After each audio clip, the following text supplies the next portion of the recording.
#Ask Dr. John Watts అని type చేసి మీ questions అడగండి, తప్పకుండా రిప్లై చేస్తాను. సంజు ఈ 3D sir, can we use electric scalp massager after hair transplant? How many months we need to wait to use it? Please reply sir. మీలో చాలా మందికి తలని రెగ్యులర్గా మసాజ్ చేయించుకోవడం అలవాటు ఉంటుంది. కొంతమంది బార్బర్ దగ్గర చేయించుకుంటారు, కొంతమంది ఇంట్లోనే మసాజ్ చేయించుకుంటారు. ఇంకొంతమంది అయితే ప్రత్యేకించి తల మీద కూలింగ్ ఆయిల్స్ అవి అప్లై చేయించుకొని మసాజ్ చేయించుకుంటూ ఉంటారు.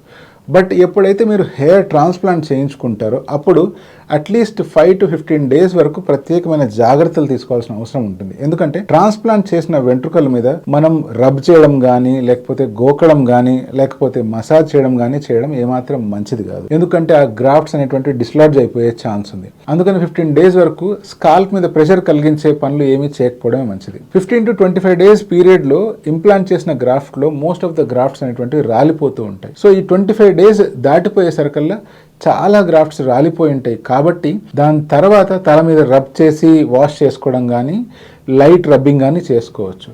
ప్రత్యేకించి మీరు బార్బర్ దగ్గర ఆయిల్ మసాజ్ అవి చేయించాలి అంటే అట్లీస్ట్ ఒక 2 to 2.5 months వెయిట్ చేసిన తర్వాతనే వాడండి. ఇప్పుడు మీరు అడుగుతున్న పాయింట్కి వద్దాం. మీరేమంటున్నా అంటే ఎలక్ట్రిక్ మసాజర్ అనేటువంటిది వాడొచ్చా అని. ఇప్పుడు ఈ ఎలక్ట్రిక్ మసాజర్ వాడేటప్పుడు అది కనుక లో ప్రెషర్లో వాడుతున్నారు అంటే పర్వాలేదు. బట్ మీరే కనుక హై ప్రెషర్ స్కాల్ప్ మీద పెట్టి వాడాలి అనుకుంటున్నారంటే ఫ్రంట్లో కానీ టాప్లో కానీ ఎక్కడైతే ప్రత్యేకించి గ్రాఫ్ట్స్ ఇంప్లాంట్ చేసి ఉంటాయో ఆ ఏరియాని సాధ్యమైన జాగ్రత్తగా చూసుకోవాలి.